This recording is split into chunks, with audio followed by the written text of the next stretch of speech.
Selamat pagi, kita lanjutkan kuliah kita dengan membahas materi berikutnya, yaitu ekuitas saham. Seperti biasa, kita lihat terlebih dahulu peta materi yang akan kita diskusikan di sini. Yang pertama, nanti kita akan membahas dulu mengenai bentuk-bentuk perusahaan yang nanti akan mempengaruhi struktur kepemilikan, kemudian akuntansi untuk ekuitas, dan seterusnya, sampai dengan yang terakhir nanti kita akan membahas tentang kebijakan dividen. Materi tentang ekuitas kita bagi menjadi dua, bagian A dan bagian B. Bagian A kita mulai dengan mendiskusikan bentuk organisasi perusahaan. Pada dasarnya ada 3 bentuk organisasi perusahaan. Yang pertama adalah proprietorship atau perusahaan perorangan, yaitu perusahaan yang dimiliki oleh satu orang saja. Akuntansi untuk perusahaan perseorangan ini relatif simpel dan sudah didiskusikan di akuntansi pengantar bagian 1. Kemudian bentuk perusahaan yang kedua adalah partnership atau persekutuan. Kalau partnership atau persekutuan ini pemiliknya lebih dari satu orang, tapi juga tidak banyak ya, beberapa orang gitu, 3 orang, 4 orang, 5 orang. Nah, ini akuntansi untuk partnership ini nanti akan didiskusikan di mata kuliah akuntansi keuangan lanjutan atau advanced accounting. Kemudian bentuk perusahaan yang ketiga itu adalah corporations atau korporasi. Nah, korporasi inilah yang akan kita diskusikan di kesempatan kali ini. Meskipun beberapa topik sudah sempat disinggung di akuntansi pengantar ya. Nah, kita akan fokus ke corporation atau korporasi. Korporasi ini adalah perusahaan yang dimiliki oleh orang banyak. Agak berbeda dengan dua bentuk yang pertama. Dua bentuk yang pertama itu karena pemiliknya sedikit maka diidentifikasi. Misalnya kalau yang proprietorship itu diidentifikasi pemiliknya tuan A, tuan B, dan seterusnya. Partnership juga demikian. Tapi kalau korporasi karena pemiliknya banyak maka nama pemilik justru tidak tercantum secara formal. Ya, nah, untuk membuktikan kepemilikan maka nanti akan digunakan suatu dokumen atau bukti kepemilikan yang disebut dengan saham. Ya, saham atau dulu disebut dengan share, sehingga dulu perusahaannya disebut dengan istilah perseroan. Bukti kepemilikannya berupa share. Nah, tapi sekarang sebutannya menjadi macam-macam ya. Yang sekarang lebih banyak digunakan adalah korporasi, kemudian bukti kepemilikannya disebut dengan saham atau stok atau share. Nah, sekarang yang banyak digunakan adalah istilah share. Nah, oleh karena itu, ekuitas atau modal pada korporasi nanti disebut dengan istilah ekuitas saham atau modal saham. Nah, kita akan diskusikan secara khusus ekuitas di perusahaan berbentuk korporasi. Nanti kita mulai dari saham ya. Nah, sekarang kita lihat penjelasan lebih detail mengenai modal saham atau karakteristik saham. Selain sebagai bukti kepemilikan, saham ini memiliki karakteristik sebagai berikut. Ya, yang pertama, pemilik saham ini memiliki hak untuk berbagi laba dan juga rugi secara proporsional. Jadi kalau misalnya seseorang memiliki saham 10%, maka ketika perusahaan memperoleh laba, dia juga berhak atas laba itu sebanyak 10%. Ya, sesuai dengan proporsi atau persentase laba, persentase saham yang dimiliki.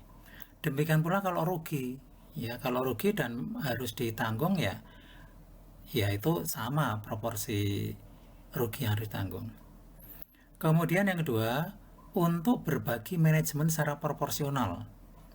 Nah, di sini dalam konteks tentunya hak untuk memilih para direktur. Ya, hak untuk memilih para direktur. Dan juga selain direktur, biasanya pemilihan ini dilakukan dalam forum yang bernama rapat umum pemegang saham. Nah, di situ tidak hanya memilih direktur, tapi juga menentukan komisarisnya atau dewan pengawas, kemudian menentukan berbagai kebijakan penting seperti pembagian dividen. Nah, ini hak suaranya juga proporsional. Kalau tadi 10% ya 10% itu. Kemudian yang ketiga, hak untuk berbagi aset secara proporsional ketika perusahaan dilikuidasi atau dibubarkan. Jadi kalau perusahaan dibubarkan, itu kan seluruh aset dijual, seluruh utang dilunasi, nah lalu sisanya yang disebut dengan aset bersih, itu akan dibagi sesuai dengan proporsi kepemilikan. Kemudian yang keempat, untuk berbagi secara proporsional, berbagai saham baru yang dikeluarkan. Jadi kalau perusahaan mengeluarkan saham baru, maka pemegang saham lama itu juga berhak untuk memperoleh hak terlebih dahulu untuk membeli, ya, yang disebut dengan preemptive right.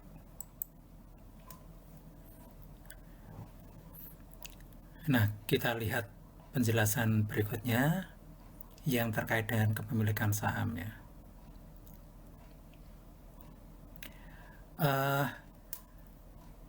Di sini kita bisa melihat bahwa sebetulnya saham itu ada dua macam, saham biasa dan saham preferred.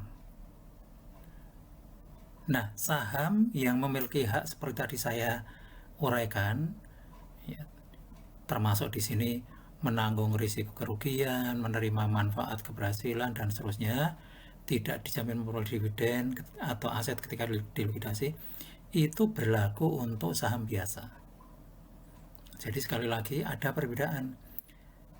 Yang memiliki hak suara di dalam RUPS itu juga saham biasa. Nah, kemudian selain saham biasa seperti itu, ada lagi jenis saham yang disebut dengan saham preferred, saham istimewa. Ya, nah keistimewaannya itu dalam bentuk apa? Dalam bentuk yang pertama, ketika dilakukan pembagian dividen, ya, dia memperoleh hak terlebih dahulu. Ketika perusahaan dilikuidasi, dia juga memperoleh pembagian aset bersih terlebih dahulu. Tapi hanya itu saja. Hak-hak lain dia tidak miliki. Hak suara di dalam RUPS tidak dimiliki, ya. Dan hak-hak lain juga tidak dimiliki. Karena sebetulnya saham preferred ini itu merupakan saham yang sebetulnya setengah utang, gitu ya. Ada semacam kontrak, ya, semacam kontrak. Jadi itu setengah ekuitas, setengah utang sebetulnya. Nah, nanti yang lebih kita fokuskan adalah yang terkait dengan saham biasa, meskipun saham preferred nanti juga kita bahas, terutama dalam proses perhitungan dividen. Bagaimana perhitungan hak dividen untuk saham preferred, Lalu untuk saham biasa itu seperti apa? Nah, sekarang coba kita lihat lebih luas lagi di sini ya. Di gambar ini saya kira kita bisa melihat struktur atau bagan tentang modal atau ekuitas perusahaan secara lengkap. Yang pertama adalah sumber. Modal perusahaan itu bersumber dari dua sumber. Yang pertama dari para investor. Nah, ini dikenal dengan istilah modal di store. Ya, modal di store atau paid in capital. Nanti di slide berikutnya akan saya uraikan lebih detail ya, termasuk paid in capital itu tulisannya seperti apa gitu. Kalau kuliah di kelas biasanya langsung saya tulis itu. Kemudian yang kedua itu modal yang berasal dari kegiatan bisnis. Nah, itu sering disebut dengan laba ditahan. Ya, laba ditahan. Laba ditahan itu adalah kumpulan laba atau akumulasi laba dari tahun ke tahun ya. Sering dikenal dengan istilah retained earning. Nah, laba yang diperoleh dari bisnis ini disebut dengan earn capital. Jadi yang pertama modal yang di store, kemudian yang kedua adalah modal diperoleh. Nah, kemudian yang di store ini ada dua jenis, saham biasa dan saham preferred. Nah, ketika saham biasa atau saham preferred dijual, kadang-kadang nilai jualnya tidak sama dengan nilai nominal. Nah, selisihnya nanti ditampung dalam akun yang disebut dengan tambahan modal di store. Kalau saudara pernah mengenal ini lalu menyebut, Pak, apakah tambahan modal di store itu sama dengan agio? Jawabannya ya. Tapi perlu saya garis bawahi bahwa agio itu hanya merupakan salah satu elemen tambahan modal di store. Hanya salah satu. Oke, kemudian dalam perkembangannya selain dari dua sumber itu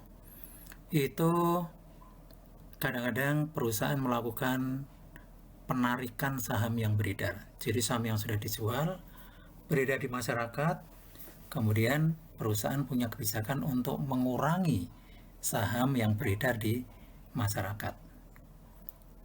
Nah, saham yang kita beli dari masyarakat, dari publik, itu disebut dengan saham treasury.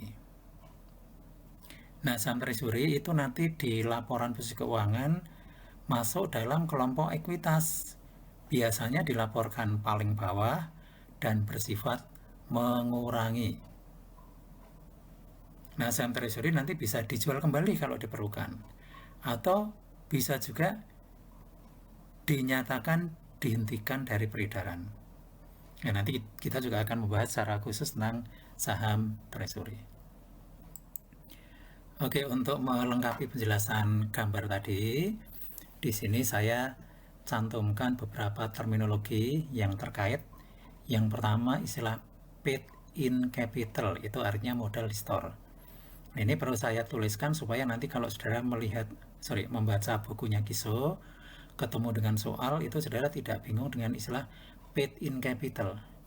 Biasanya paid membayar itu kan keluar, ini kok in, ya, berarti bukan keluar tapi yang diterima. Ya, paid in capital berarti sama dengan modal di store.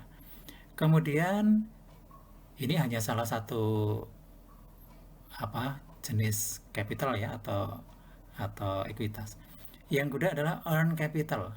Itu adalah modal yang diperoleh dari bisnis yang tadi lalu kita tampung dalam akun yang bernama laba ditahan. Kemudian selisih antara nilai jual saham dengan nilai nominal itu disebut dengan additional paid in capital, tambahan modal di store. Atau ada juga yang menyebut paid in capital in excess of par. Par itu artinya nilai nominal. Jadi modal di store di atas atau ekses ya, di atas nilai nominal, kelebihan di atas nilai nominal gitu ya. Nah, itu yang sering kita sebutkan istilah agio. Kemudian retain earning, ini laba ditahan tadi ya, nanti kita juga akan bahas di belakang. Kemudian common stock atau sering disebut juga dengan common share, itu saham biasa. Preferred stock atau preferred share itu saham istimewa, saham preference. Kemudian yang terakhir adalah treasury stock atau treasury share, ini adalah saham yang ditarik dari peredaran. Ya nanti bisa diedarkan kembali, bisa juga dihentikan dari peredaran. Nah, sekarang kita masuk ke pengeluaran saham. Ketika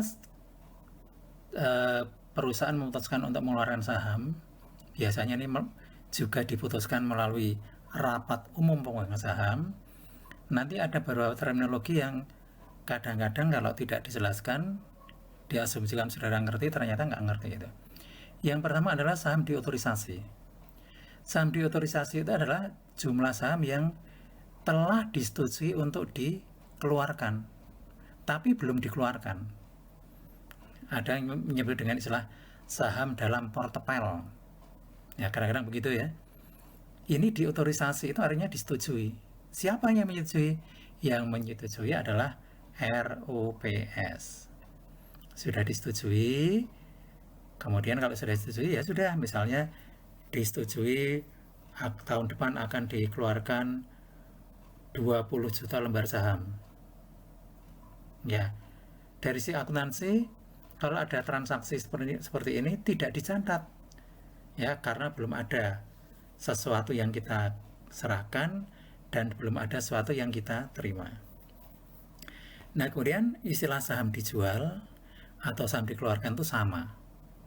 Saat itu kita menjual saham berapa lembar, nilai jualnya berapa, nilai nominalnya berapa, agionya berapa, itu baru kita catat.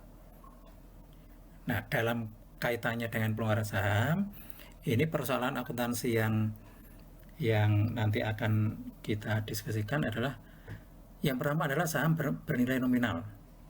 Artinya di dalam sertifikat saham itu ada nilai nominalnya. Misalnya per lembar 10.000. Ada juga saham tanpa nilai nominal. Nah, kalau tanpa nominal nyatetnya bagaimana? Kalau ada nilai nominal kan nanti gampang. Kalau dijual di atas nilai nominal, selisihnya kita akui sebagai agio. Kurang dari nominal, disagio. Nah, biasanya begitu. Kalau tanpa nominal bagaimana? Nah, nanti kalau tidak ada keterangan apa-apa, ya berarti tidak ada agio, tidak ada disagio. Karena memang kalau sudah dipraktek, nilai nominal itu kurang ini ya, kurang bermakna. Untuk apa nilai nominal? Karena toh pada akhirnya saham itu dijual tanpa melihat nilai nominalnya berapa. Ditransaksikan tiap hari, sehari bisa berpindah tangan berkali-kali ke beberapa investor gitu ya. Kemudian nilainya juga berubah-ubah itu, sepanjang waktu berubah-ubah. Sehingga memang nilai nominal itu hanya dianggap penting saat dikeluarkan saja. Kemudian yang ketiga, saham dikeluarkan bersama-sama dengan sekuritas lain. Ya, ini nanti persoalan akuntansi yang muncul. Lalu bagaimana kita menentukan nilai jual untuk masing-masing kelompok sekuritas? Sehingga nanti kita bisa menentukan apakah ada agio, disagio, dan seterusnya. Kemudian yang keempat, saham ditukar atau dikeluarkan dengan memperoleh aset selain kas. Ya, misalnya kita mengeluarkan saham, tapi kita memperoleh hak paten. Kita mengeluarkan saham, tapi kita memperoleh jasa pengurusan dokumen perusahaan. Nah, ini juga nanti akan kita bicarakan ya. Kemudian yang berikutnya adalah biaya pengeluaran saham. Jenis dan karakteristik modal saham untuk common stock tadi sudah ya, secara umum saham biasa adalah saham yang dikeluarkan dan memberi hak kepada pemegangnya untuk macam-macam tadi. hak suara dalam RUPS, hak ini, hak itu, dan seterusnya. Saham preference atau saham prioritas atau saham istimewa itu sedikit berbeda. Kalau itu ada kontrak sehingga merupakan setengah modal, setengah utang itu. Sehingga meskipun ada kata-kata istimewa, keistimewaannya hanya dalam dua hal. Kalau ada pembagian dividen, nah dia dibayar lebih dahulu. Kalau perusahaan dilikuidasi, dia dibayar lebih dahulu. Karena memang seperti utang itu. Kemudian with par stock adalah saham dengan nilai nominal, no par stock saham tanpa nilai nominal.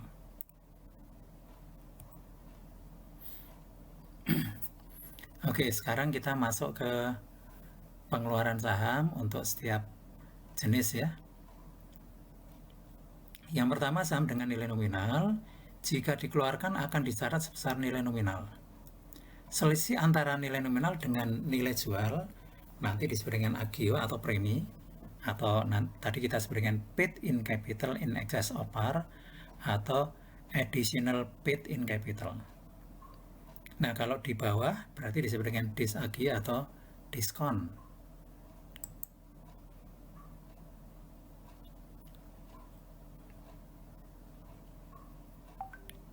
Oke, ini tidak perlu saya jelaskan lagi ya. Sekarang kita masuk ke contoh. Misalnya sebuah perusahaan ya, LV Corporations mengeluarkan 300 lembar saham biasa dengan nilai nominal 10 per lembar dengan harga 4.100. Ya. Nah, jurnal yang kita buat debit kas, kredit modal saham biasa, jumlah lembar kali nilai nominal ya 300 kali 10 3.000. Kemudian kelebihannya itu dicatat dalam agio saham biasa.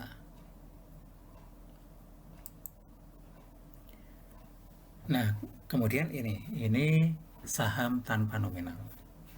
Ya. Tanpa nominal berarti di sertifikat saham tidak tercantum nilainya berapa itu.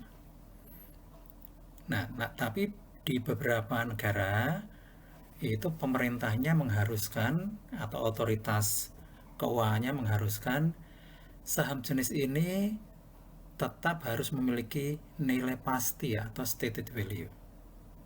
Ya, nanti stated value inilah yang dianggap sebagai nilai nominal. Sehingga nanti kalau ada kelebihan atau kekurangan dibanding stated value, nanti akan kita catat sebagai agio, disagio dalam akun additional paid and capital dan seterusnya itu. Kita lihat contoh berikutnya. Sinta Corporation mengeluarkan 600 lembar saham biasa tanpa nilai nominal dengan harga 10.200. Buatlah jurnal jika saham tidak memiliki stated value. Nah, kalau tidak ada stated value maka ya tidak ada agio, langsung kita debit kas, kreditnya modal saham biasa 10.200. Tapi kalau saham tersebut memiliki nilai pasti yaitu 2 per lembar, nah berarti nilai ini dianggap sebagai nilai nominal, sehingga debitnya kas, kredit modal saham biasa $2 kali 600 sama dengan 1.200, kelebihannya itu diakui sebagai agio saham biasa. Oke. Nah, sekarang kita masuk ke saham yang dijual berdasarkan pesanan. Jadi, ini merupakan transaksi yang lazim dalam praktek. Terutama kalau perusahaan-perusahaan yang mengeluarkan saham, ini merupakan perusahaan-perusahaan yang memang sudah bagus ya, sudah bagus, sehingga nanti kalau mengeluarkan saham pasti ini menjadi rebutan gitu ya, menjadi rebutan itu. Di Indonesia yang saya catat ada 2 perusahaan yang mengeluarkan saham dengan menggunakan model ini. Yang pertama adalah BRI. Nah, BRI itu kan merupakan bank yang terbesar ya di Indonesia. itu di tahun berapa ya, 2000-an itu dia mengeluarkan saham baru dengan sistem pesanan semacam ini. Nah, ternyata yang terjadi adalah oversubscribe.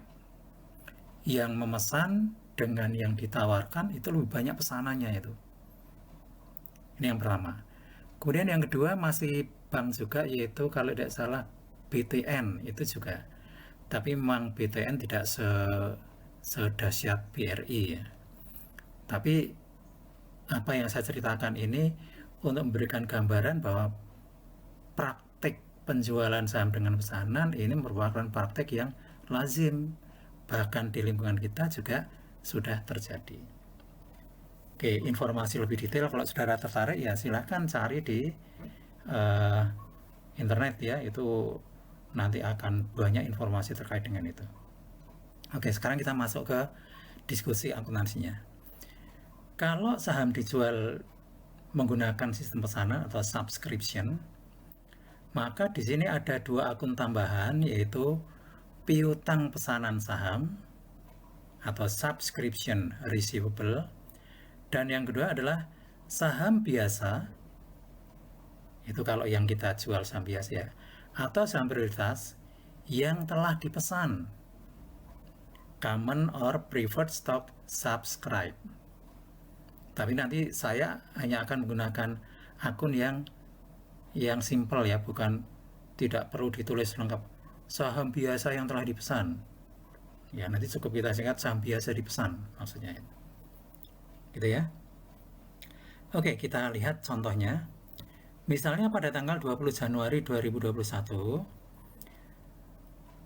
PT Barcelona menjual saham atas dasar pesanan yang memberi hak kepada pemesan untuk membeli 10 lembar saham dengan nilai nominal per lembar 10.000 dengan harga jual per lembar 40.000.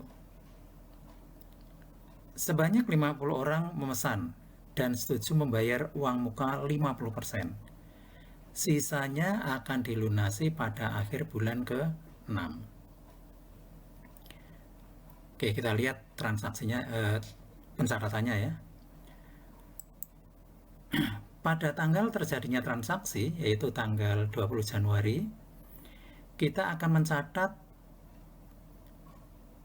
pesanan saham ini dengan debit piutang pesanan saham, kreditnya modal saham biasa dipesan, kredit lagi AQ saham biasa. Nah, angka-angka ini dari mana? Kita lihat 20 juta ini hasil kali jumlah lembar yang dipesan dikalikan harga jual. Kita cek lagi ya datanya ya.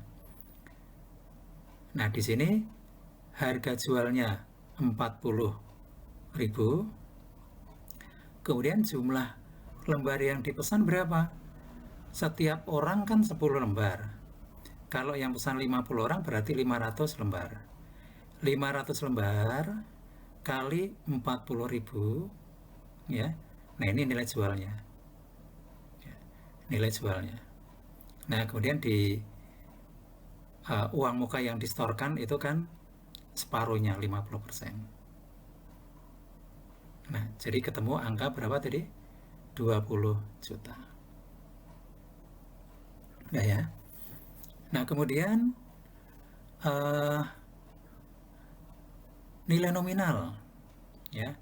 Nilai nominalnya 10.000 ya, 10.000. Nah, 10.000 dikalikan jumlah lembar yang dipesan dikalikan 50% ya. Nah, ini kita peroleh angka 5 juta. Kemudian selisihnya itu kita akui dan kita catat dalam akun AGIO saham biasa. Oke, jadi itu ya. Sorry, ini ada sedikit ralat ya. Jadi piutang pesanan saham di sini dicatat semua. Ya, piutang saham dicatat semua. Ini kita ulangi ya. 10 lembar. Ya, 10 lembar dikalikan 50, ya 500 dikalikan 40 ketemu 20. Oke. Kemudian modal saham dipesan, nilai nominalnya 10.000 kali 10 kali 500 ini ya, ketemu 5 juta. Oke. Kemudian kelebihannya agio saham. Nah, ini belum dibayar ya. Jadi dicatat totalnya. Kemudian pada saat ini para pemesan itu membayar 50%. 50% dari 20 juta berarti 10 juta. Jadi kita mendebitkan kreditnya piutang pesanan saham. Nah, ini jurnal yang dibuat pada saat terjadinya transaksi. Kedua jurnal ini bisa juga digabung menjadi satu. Ya, kalau gabung kan gampang, itu akun yang sama tinggal dikompensasi angkanya. Tapi untuk penjelasan awal memang lebih baik tidak usah digabung ya. Oke, jadi ini jurnal pada saat terjadinya transaksi ya, piutang pesanan saham ini didebit sebesar jumlah lembar dikalikan nilai jual, kemudian modal saham biasa dipesan ini nilai nominal, yaitu nilai nominal per lembar kali jumlah lembar yang dipesan, ini kelebihan di atas nilai nominal. Kemudian jurnal yang kedua, debit kas kredit piutang pesanan saham, ini adalah untuk mencatat penerimaan uang muka pesanan. Nah, ini kalau digabung seperti ini ya. Nah, kalau digabung seperti ini, piutang pesanan saham kan tadi di debit 20, di kredit 10. Ini kalau digabung kan tinggal debit 10. Kasnya 10, ya, yang kreditnya sama.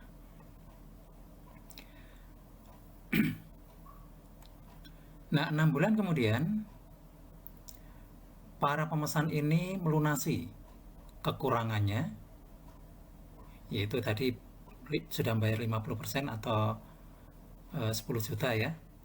Melunasi kekurangannya, maka kita akan membuat jurnal yang pertama ini, mencatat pelunasan piutang pesanan saham. Udah ya. Nah, karena sekarang ini posisinya sudah lunas ya, posisinya sudah lunas, maka sahamnya diserahkan. Ketika kita menyerahkan saham, maka kita akan mendebit akun modal saham biasa dipesan, kreditnya modal saham biasa. Nah, saya akan menggarisbawahi yang merah itu. Kita kembali ke slide sebelumnya. Nah, ini ya. Jadi, mengapa di sini saya tulis dengan warna merah? Ini supaya saudara ingat bahwa ketika saham dipesan dan belum lunas, sahamnya belum diserahkan. Maka di sini akun yang kita gunakan akun yang sifatnya sementara ini untuk nampung angka ini, ya, untuk nampung nilai saham yang dipesan, nilai nominal saham yang dipesan. Jadi jangan lupa nama akunnya modal saham biasa dipesan. Nah, nanti ketika sudah lunas, maka akun itu dihapus dengan cara didebit. Debit modal saham biasa dipesan, kreditnya modal saham biasa.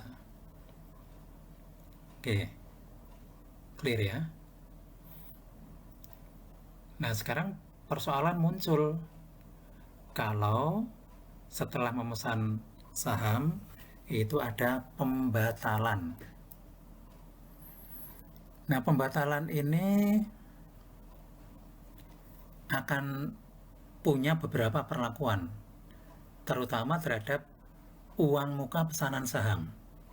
Ya, tadi uang muka pesanan saham kan berapa? 50% atau 10 juta. Pertama, jika uang muka dikembalikan kepada pemegang saham seluruhnya, maka jurnal yang kita buat adalah membatalkan jurnal yang sudah kita buat sebelumnya. Nah, jurnal yang kita buat sebelumnya kan ini. debit piutang pesanan saham 10, debit K10, kreditnya modal saham biasa dipesan 5, kredit agio saham biasa 15. Ini kalau dibatalkan tinggal dibalik. Yang dikredit kita debit, yang didebit kita kredit. Ya. Nah, menjadi seperti ini. Nah, ini kan. Yang tadinya kita debit kita kredit, yang tadinya kita kredit kita debit. Jadi yang jurnal yang kita buat tinggal membatalkan jurnal yang kita buat sebelumnya. Nah, ini perlakuan yang pertama. Kemudian perlakuan yang kedua, seluruh uang muka tidak dikembalikan. Kalau tidak dikembalikan berarti kita miliki, gitu ya. Kita miliki, nanti akan kita akui sebagai tambahan modal. Jadi jurnalnya mirip dengan yang pertama ini, ya. Mirip dengan ini. Hanya kita tidak mengkredit kas 10 juta. Kan tidak dikembalikan. Kalau dikembalikan kita kredit kas. Kalau tidak dikembalikan, nah seperti ini, tapi kita tidak mengkredit kas, tapi kita mengkredit akun tambahan modal di store. Itu menjadi milik kita itu. Ya, itu kalau tidak dikembalikan sama sekali. Kemudian alternatif yang ketiga ya, itu uang muka 10 juta atau 50%, ya dianggap saja dia membeli hanya 50% dari yang dipesan. Jadi kita serahkan saham ya separuhnya. Kalau tadi yang dipesan kan 10 lembar kali 50 orang 500 ya. Ya dianggap saja dia membeli separuhnya atau 250 lembar. Nah ini perlakuan yang ketiga. Maka akun modal biasa dipesan yang tadi kita kredit, kita debit. Kemudian agio saham biasa juga kita debit. Kreditnya piutang pesanan saham kita kredit. Ya. Nah ini untuk membatalkan dulu ya yang separuhnya. Kemudian saham biasa yang kita serahkan, ya, saham biasa yang kita serahkan itu kita kreditkan ke akun saham biasa atau modal saham biasa. Nah, akun modal saham biasa dipesan itu kita debit karena memang sekarang transaksinya sudah selesai. Ini kan akun sementara ya, yang merah ini. Kita debit supaya hilang. Kemudian akun agio saham biasa itu kita debit separuhnya. Tadinya kan kita mengkredit akun agio saham biasa itu kan berapa? 15 gitu ya. 15. Sekarang kita debit separuhnya. Yang separuhnya ya biarkan tetap isi kredit karena kita mengakui adanya pengeluaran saham. Jadi untuk agio saham itu diakui dari awal, kemudian saham biasa nilai nominalnya baru kita kreditkan saat ini. Ya. Nah ini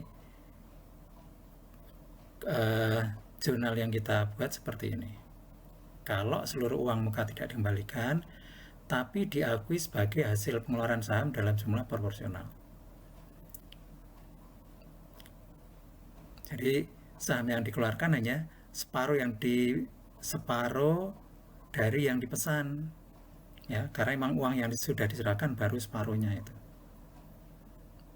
Nah, 2.500.000 itu adalah yang dipesan lembarnya tadi kan 10 kali 50 500, kemudian separuhnya itu kan berarti 250.000, kemudian nilai nominalnya 10.000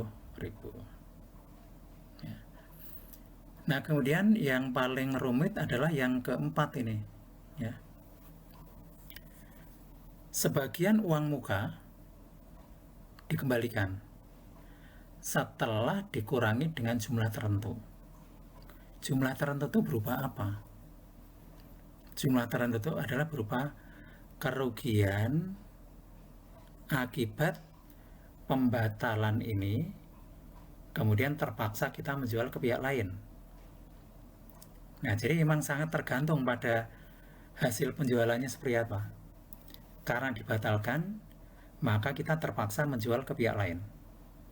Jika nilai jual ke pihak lain ini lebih tinggi, maka berarti tidak ada kerugian, uang muka dikembalikan utuh.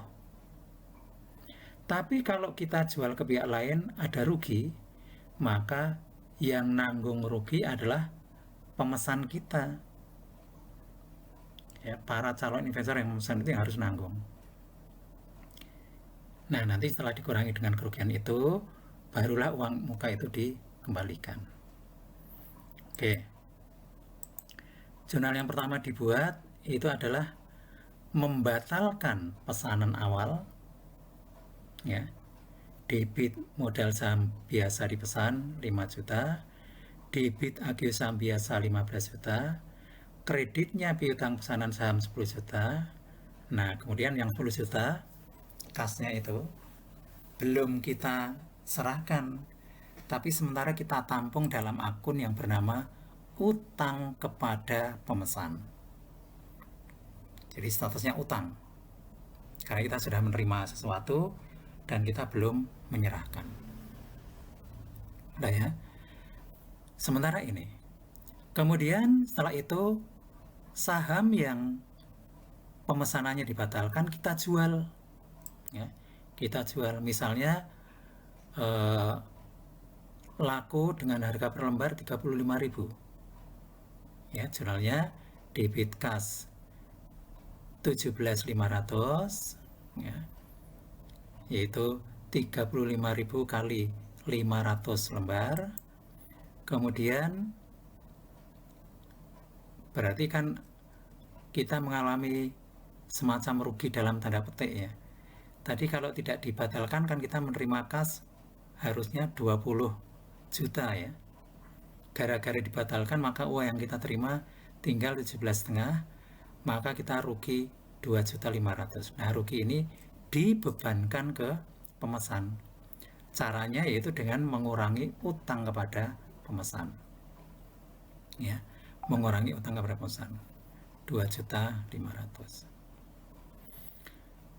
Nah, kemudian kreditnya ya biasa, ya, saham biasa dan agio. Nah, ini saham biasa kita kredit sebesar nominal seperti tadi, agionya juga kita kredit sebesar 15 juta. Sama dengan kalau pemesanannya tidak dibatalkan. Nah, setelah jurnal ini, maka utang kita kepada pemesan tadinya 10 juta, di debit 2,5, utang kita tinggal 7.500.000. Itulah yang kita kembalikan. Ya, jadi uang muka dikembalikan dengan membuat jurnal debit utang kepada pemesan, kreditnya kas. Ya. Nah, jadi ada 4 perlakuan terhadap pembatalan terhadap uang muka pemesanan saham yang dibatalkan. Ya, yang pertama tadi 1, dikembalikan utuh, ya. 2, tidak dikembalikan sama sekali. Kemudian yang ketiga, ditukar dengan saham secara proporsional. Yang keempat, dikembalikan setelah dikurangi dengan rugi penjualan kembali saham yang dipesan kepada pihak lain.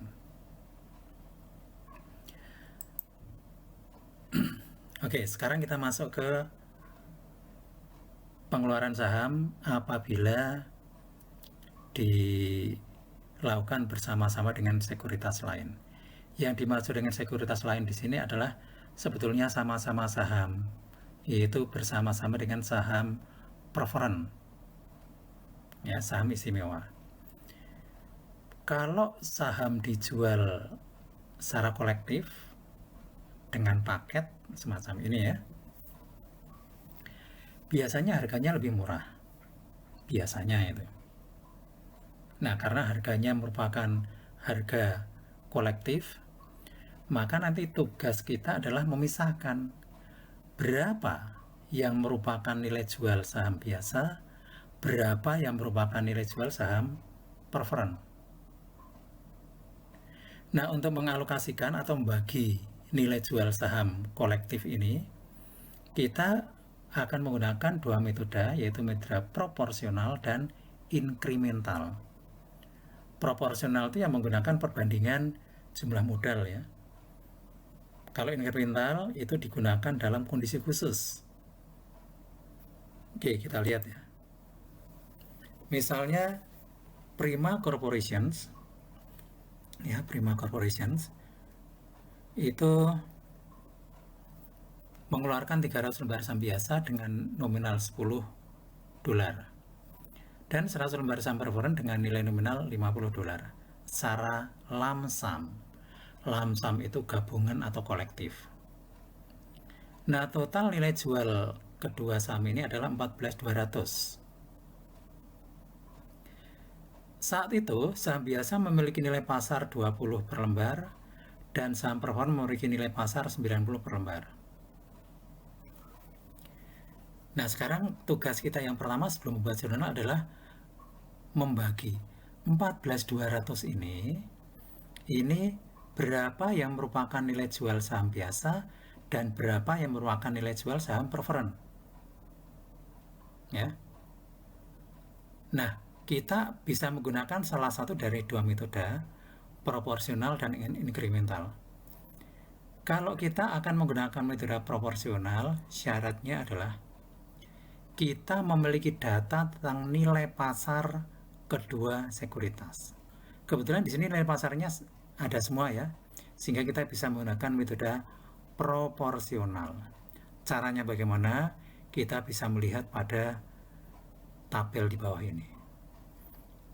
Ini saham biasa, lembarnya 300, saham preferred 100. Kemudian nilai pasarnya ini 20, ini 90. Maka total nilai pasar saham biasa 6.000, saham preferred 9.000. Kalau ini dijumlahkan ke bawah, ini adalah total nilai wajar untuk kedua sekuritas. Nah, kalau totalnya ini 100%, maka proporsi untuk saham biasa berarti 6 per 15 kali 100% sama dengan 40%. Kemudian saham preferred 9 per 15 kali 100% sama dengan 60%. Nah, angka persentase ini selanjutnya digunakan untuk menentukan nilai jualnya, dikalikan totalnya ini.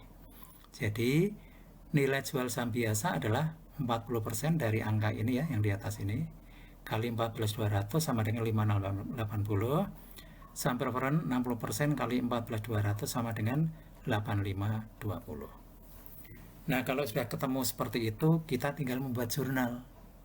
Ya, kita tinggal membuat jurnal. Kalau saham biasa ini kan nilai nominalnya 300 kali 10 berarti 3.000 ya. Nah, sehingga ada AGIO saham. Saham preferred nilai nominalnya 100 kali 50 sama dengan 5.000. Nah, ini juga nilai jualnya di atas nilai nominal berarti ada AGIO. Pencatatannya sama. Ya. Nah, jadi ini pencatatannya ya secara lengkap. Debit kas 14.200, kreditnya modal saham preferred 5.000, AGIO saham preferred 3.520, modal saham biasa 3.000, AGIO saham biasa 26.80. Nah, berikutnya adalah metode inkremental. Metode inkremental ini tadi saya katakan digunakan secara khusus.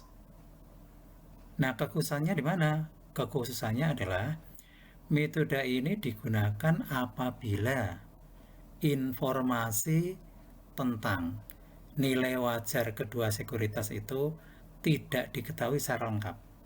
Hanya salah satu saja. Ya. Nah, kita gunakan ini. Kalau dua-duanya diketahui, kita harus pakai metode proporsional. Kalau hanya salah satu, ya kita pakai incremental.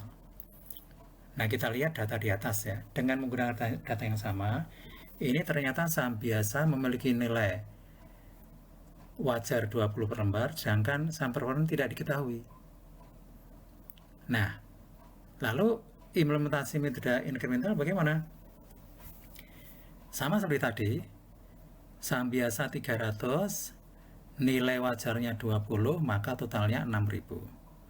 Saham perform, ya, nilai wajarnya tidak diketahui, 0. Nah, maka nilai pasar yang wajar adalah 6.000. Ini untuk saham biasa. Maka dianggap nilai jual saham biasa itu ya 6.000. Ya, sesuai dengan kondisi real ini. Kelebihannya itu dianggap merupakan nilai jual saham preference. Nah, yang dimaksud dengan incremental itu artinya tambahan, kenaikan atau kelebihan. Jadi, kelebihan di atas 6.000 itu dianggap merupakan nilai jual saham preference yang memang tidak diketahui nilai wajarnya berapa. Tapi dari sini lalu bisa ketemu, gitu ya, ketemu 8.200. Nah, jurnalnya ya sama dengan tadi, hanya beda angkanya ya, hanya beda angkanya. Oke, sekarang kita masuk ke transaksi berikutnya, yaitu kita menjual saham, ya, menjual saham untuk ditukar dengan saham, ditukar dengan aset selain kas. Biasanya memang yang lazim saham itu dijual tunai ya. Kita mengeluarkan saham, kita mau beli kas. Kadang-kadang dalam kondisi tertentu bisa juga saham ditukar dengan aset selain kas. Yang paling penting kita tahu aturan umumnya. Aturan umumnya begini. Perusahaan harus mencatat saham yang dikeluarkan untuk ditukar dengan aset selain kas sebesar nilai wajar saham yang diserahkan atau nilai wajar aktiva atau aset yang diterima. Yang mana yang paling jelas dapat ditentukan. Dari dua kondisi itu memang yang paling gampang adalah informasi nilai wajar saham. Karena apa? Karena saham itu kan ditransaksikan tiap hari, jadi lebih gampang diperoleh datanya. Kalau nilai wajar aset yang diserahkan, ini juga ada yang gampang, ada yang susah. Tergantung asetnya berupa apa, ya, dan seterusnya itu. Contoh, misalnya Battle Corporation didirikan pada tanggal 1 Januari 2021, kemudian manajemen mengotorisasi pengeluaran 500.000 lembar saham biasa tanpa nilai nominal dengan harga $1 per lembar. Nah, mengotorisasi berarti kan belum dijual ya, sehingga belum ada jurnal. Kemudian transaksi yang terjadi tanggal 1 April dikeluarkan atau dijual 24.000 lembar saham biasa untuk ditukar dengan tanah. Harga tanah saat itu 90.000 dan nilai wajarnya 80.000. Nah, karena informasi mengenai nilai wajar saham tidak diketahui, tapi kita mengetahui nilai wajar tanah, maka yang kita gunakan dalam transaksi ini adalah nilai wajar tanah. Jurnalnya kita mendebit tanah 80.000 ya, yang kita terima aset berupa tanah 80.000, nilai wajarnya 80.000. Kemudian kreditnya modal saham biasa ya 24.000 lembar kali nilai nominal ya. Kelebihannya kita catat dalam AGIO saham biasa.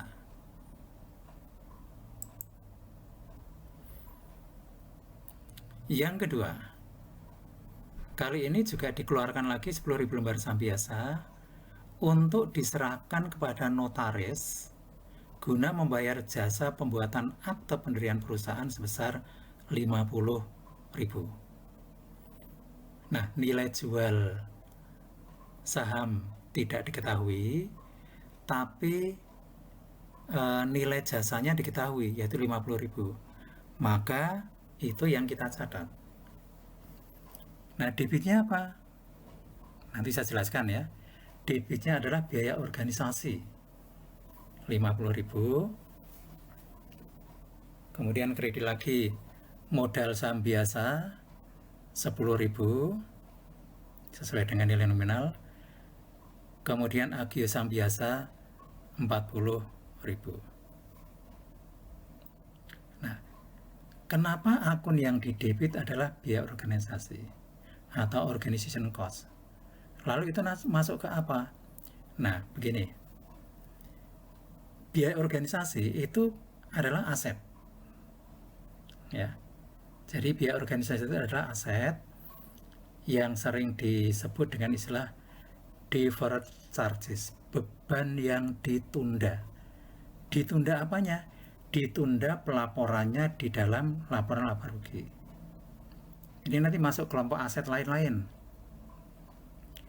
Nanti aset ini akan diamortisasi sesuai dengan regulasi atau sesuai dengan kebijakan perusahaan.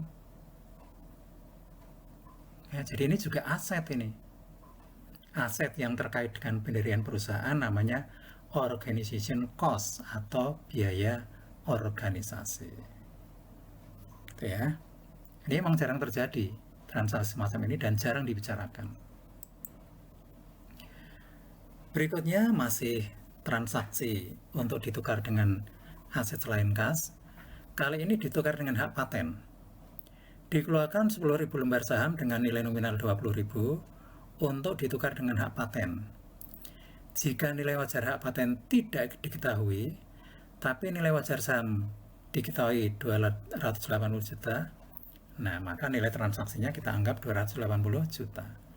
Sehingga kita mendebit hak paten 280 juta, kreditnya modal saham biasa 200 juta, itu nilai nominal, kelebihannya agio saham biasa sebesar 80 juta.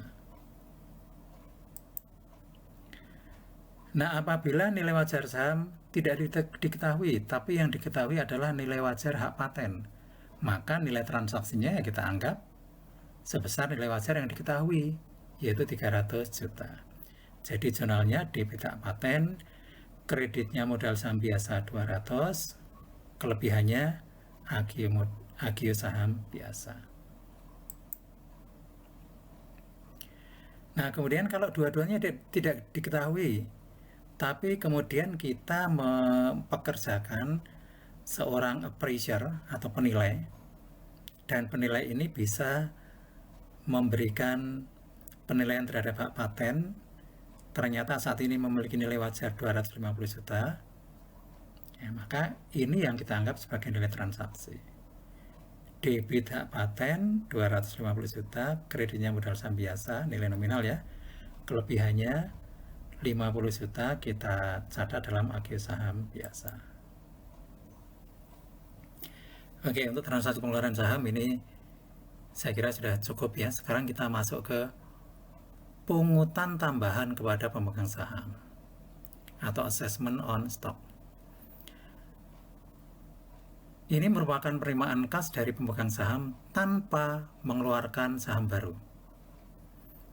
Pungutan tambahan ini biasanya dikenakan kepada pemegang saham dalam kondisi khusus. Bagaimanapun juga pemegang saham itu kan pemilik. Kalau misalnya di sini satu perusahaan membutuhkan kas segera, jadi perusahaan kesulitan likuiditas, atau harga saham perdana itu di bawah nilai nominal. Jadi dulu ketika pertama kali menjual saham itu nilainya rendah. Ya, dua alasan inilah yang bisa memicu dilakukan pungutan tambahan kepada pemegang saham. Nah, lalu perlakuan akuntansinya bagaimana?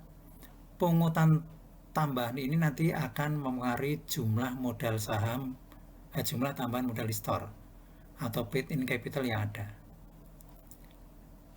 Nah, tapi cara mempengaruhi bagaimana? Jika saham yang beredar dulu dijual dengan agio, maka pungutan tambahan ini diakui sebagai penambah agio. Tapi jika saham dulu dijual dengan dis agio di bawah nominal, maka pungutan tambahan ini pertama-tama akan mengurangi dis agio sampai dis agionya 0. Jika masih ada sisa, nanti akan diakui sebagai agio. Jadi sangat tergantung pada kondisi ketika saham dulu dijual.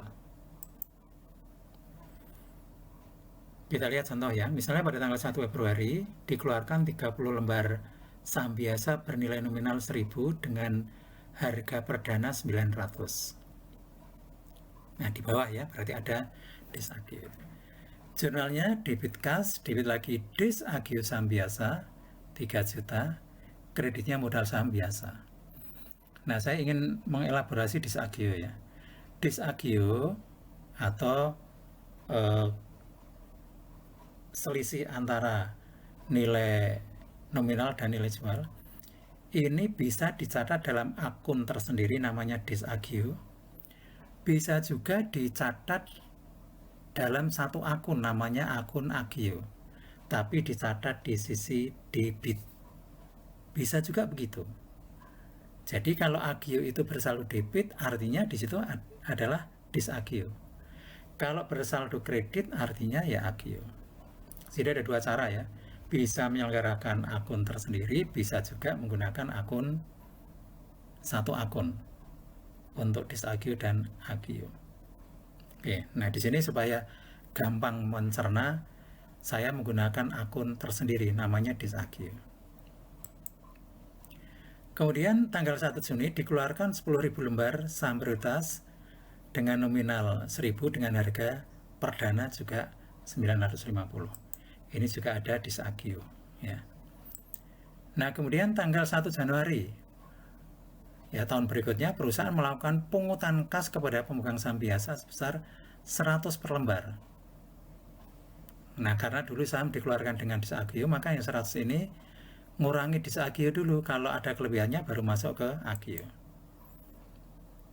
Nah, dulu dis agionya berapa ini? Nah, dis agionya kan 3 juta ya. 3 juta. Kalau di sini pungutannya itu 100 ya. 100 dikalikan berapa lembar tadi? Dikalikan 30 lembar. Nah, ini berarti 3 juta ya. Sama itu. Debit cash, kredit, dis agio saham biasa. Nah, setelah ini maka dis agionya 0. Demikian pula untuk yang saham prioritas ya. Ada pungutan tambahan 100. Nah, ini pertama mengurangi dis agio ya, karena dis agionya 500 sementara pungutannya 1 juta. Maka yang 500 ini untuk mengurangi dis agio saham prioritas, kelebihannya masuk ke agio saham prioritas. Oke, yang terakhir, kalau kita mengeluarkan saham itu kan kadang-kadang ada biaya ya. Nah, biaya yang terkait dengan pengeluaran saham antara lain biaya penjaminan. Biaya penjaminan itu apa? Biaya yang dikeluarkan untuk pihak-pihak, biasanya perusahaan ya, perusahaan penjamin atau disebut dengan underwriter. Nah, biaya untuk underwriter itu. Jadi nanti kalau kita jual saham kan tidak dijual sendiri.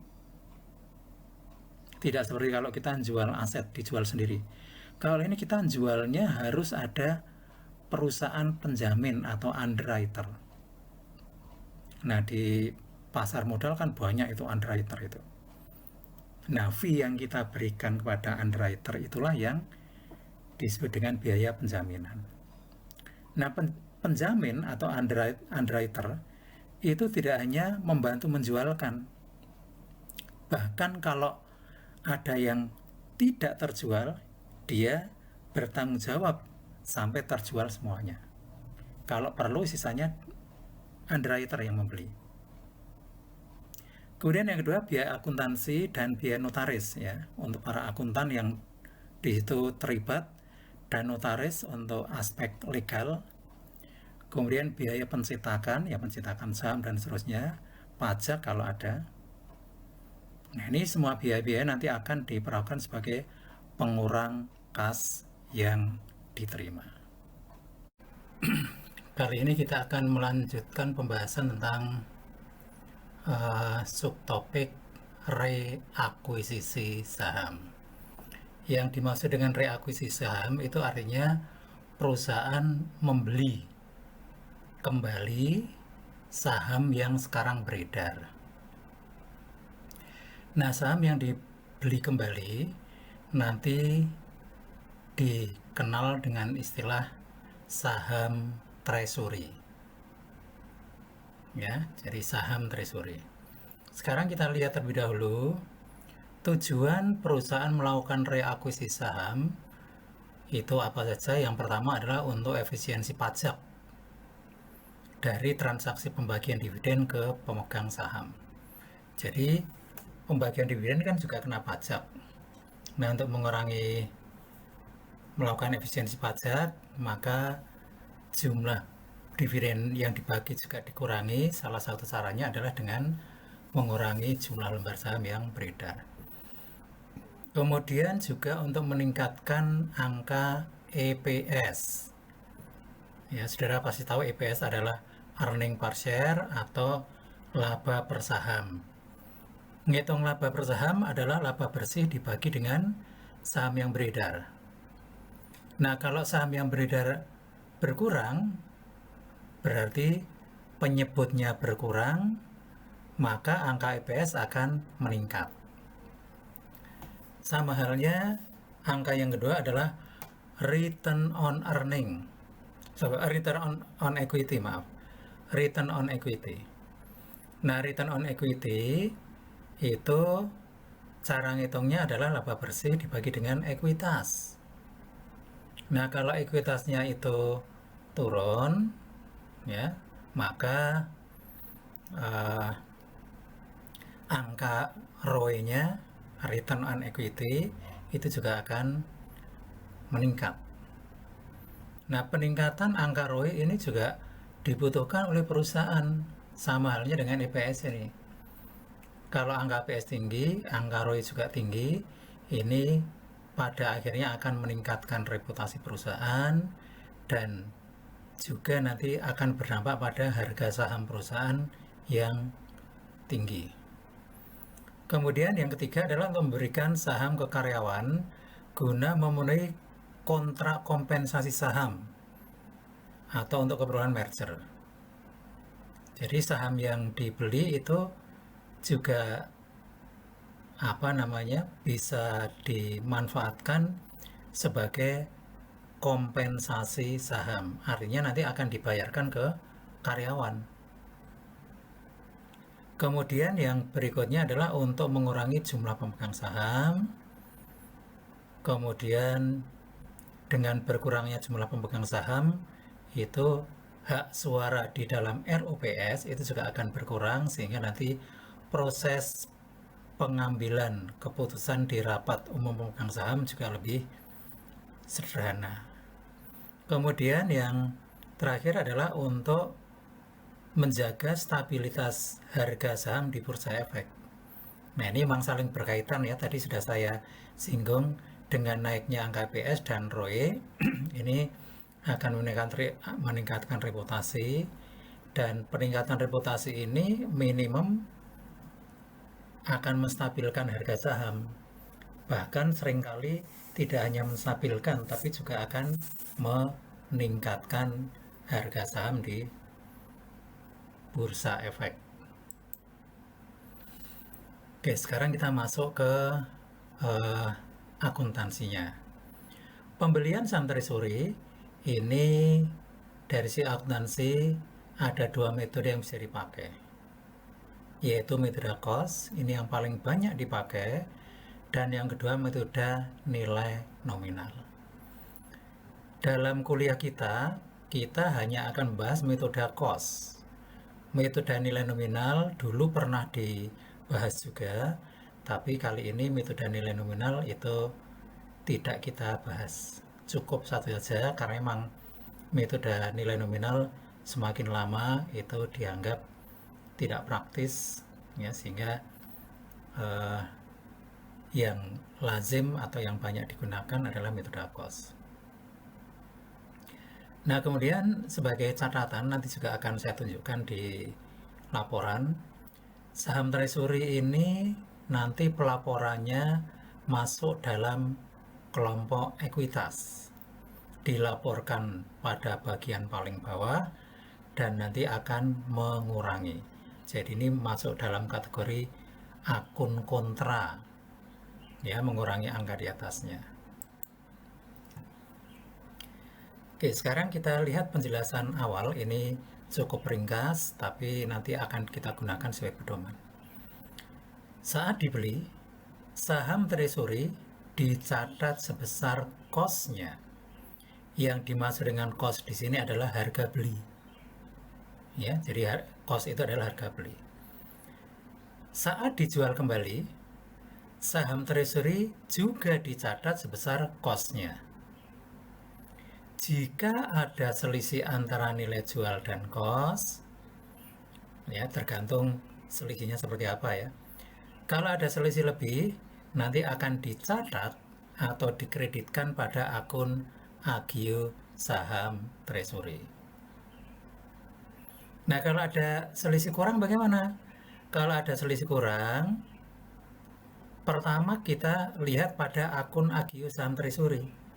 Ada saldonya atau tidak? Kalau ada saldonya, ya kita debitkan dulu ke akun ini. Ya. Jika tidak mencukupi atau bahkan tidak ada saldonya, maka kita akan debitkan ke akun laba ditahan. Nah, prinsip atau akuntansi untuk saham treasury seperti itu. Oke, kita masuk ke contoh, ya. Misalnya UC Company mengeluarkan 15.000 lembar saham dengan nilai nominal $1 per lembar dengan harga 25 per lembar.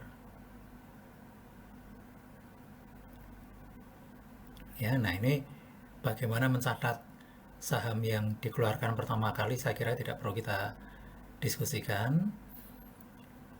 Kemudian sekarang kita asumsikan saham perusahaan sudah beredar tadi berapa, 15.000, ya. Pada tanggal 1 April, perusahaan membeli 1.000 lembar saham yang beredar dengan harga 28 per lembar. Nah, jadi harga beli ini yang tadi kita sebut dengan cost. Oleh karena itu, kita akan mencatat transaksi ini dengan mendebit akun saham treasury, atau Anda boleh juga menggunakan akun modal saham treasury, ya, pakai kata modal boleh, tidak juga tidak apa-apa, yang penting adalah konsisten. Sebesar cost-nya yaitu 1.000 kali 28, kreditnya kas. Ya, kita membeli 1.000 lembar. Nah, kemudian setelah dibeli, itu nanti ada dua pilihan. Kemarin kan sempat saya sampaikan bahwa saham treasury ini nanti bisa dijual kembali atau bahkan dihentikan. Nah, sekarang kita bahas dulu yang dijual kembali. Nah, dijual kembali ini harganya bisa di atas cost, tadi costnya 28, harganya bisa di atas 28 atau di bawah cost, ya, kurang dari 28. Nah, sekarang kita lihat contohnya. Misalnya dari 1.000 lembar tadi, 500 lembar itu dijual dengan harga 30 per lembar. Nah, cost-nya 28, nilai jualnya 30, berarti ada kelebihan, ya. Kelebihannya nanti akan kita catat dalam akun agio saham treasury. Jadi jurnalnya debit kas 500 kali 30, 15.000. Kemudian kreditnya saham treasury 500 dikalikan dengan cost-nya 28, ketemu 14.000. Kelebihannya kita kreditkan ke akun agio saham treasury. 15 Oktober Tadi kan 1000 dijual 500 masuk 500. Dijual lagi 300 lembar saham treasury dengan harga 9 per lembar. Nah, ini jauh di bawah cost ya. Berarti kita kan rugi. Ruginya berapa ini? 28 dikurangi 9, ruginya 19 ya. Nah, nanti pertama akan kita kerugian ini akan kita debitkan ke akun saham treasury. Kalau kurang, maka kita debitkan lagi ke akun laba ditahan. Oke, kita lihat debitnya kas 300 kali 9, 2700. Kemudian tadi kan kita punya akun saham treasury yang bersaldo kredit 1000 ya. Nah, kalau kreditnya 1000 berarti kita mendebitnya maksimum juga 1000. Ya, kita debit AGU saham treasury 1000. Nah, kekurangannya itu berapa? Nah, kita hitung. Kerugiannya kan 19. Ya. 19 kali 300 itu 5.700. Nah, 5.700 sudah kita tutup dengan saldo AGU saham treasury 1000, kekurangannya 4.700, kita debitkan ke akun laba ditahan. Kreditnya saham treasury kita kredit sebesar cost-nya, yaitu 300 lembar kali cost per lembar 2028. Oke. Sudah dijual 800, masih tersisa 200. Nah, kemudian dijual lagi ini, ya. 100 lembar dijual lagi dengan harga 11. Nah, ini juga rugi. Ya. Cost-nya 28 dijual dengan harga 11, berarti ruginya 17 ya. 17 kali 100 sama dengan 1700. Karena akun AGU saham treasury tidak lagi punya saldo, maka kerugian 1700 seluruhnya didebitkan ke laba ditahan. Jadi jurnalnya debit kas, kredit, laba ditahan. Kreditnya saham treasury sebesar cost-nya 100 kali 28. Nah, setelah dijual yang ketiga ini, tadi kita punya 1000, dijual 500, dijual lagi 300, dijual lagi 100, masih tersisa 100. Nah, ternyata yang 100 ini tidak dikeluarkan lagi, tidak dijual lagi, tapi dihentikan dari peredaran. Ya. Nah, kalau dihentikan dari peredaran, maka jelas kita akan mengkredit saham treasury, kemudian kita akan mendebit nilai nominal modal saham, ya, sesuai dengan informasi tadi, ya. Informasi awal tadi kan kita lihat dulu ya. Nah, ini nilai nominal 1 lembar dijual dengan harga 25, berarti ada AGU saham 24 ya. Nah, tinggal nanti dikalikan dengan jumlah lembarnya. Oke, jadi modal saham biasa kita debit sebesar nilai nominal 100, ya, 100 kali 1. AGU saham biasa juga kita debit, ya, 2400. Nah, kemudian dulu kita jual berapa? Dengan harga 25, kita beli dengan harga 28, kan masih rugi nih. Ruginya 300 kali 100, ruginya 3 kali 100 sama dengan 300. Jadi laba ditahan di debit 300. Ini untuk menampung kerugian. Ini namanya kerugian penghentian saham treasury. Oke, cukup ya untuk saham treasury. Nah, sekarang kita lihat bagaimana pelaporan saham treasury di laporan posisi keuangan.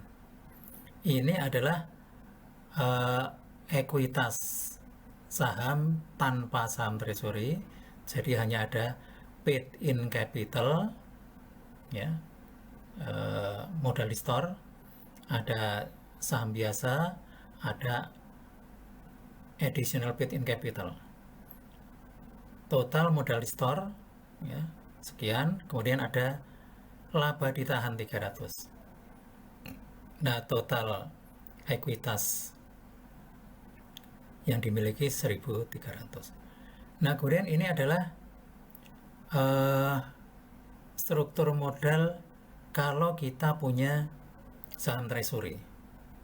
Nah, seperti tadi saya sampaikan, saham treasury ini dilaporkan pada kelompok ini tapi paling bawah dan bersifat mengurangi angka di atas, sehingga akun ini seperti saya katakan tadi termasuk akun kontra.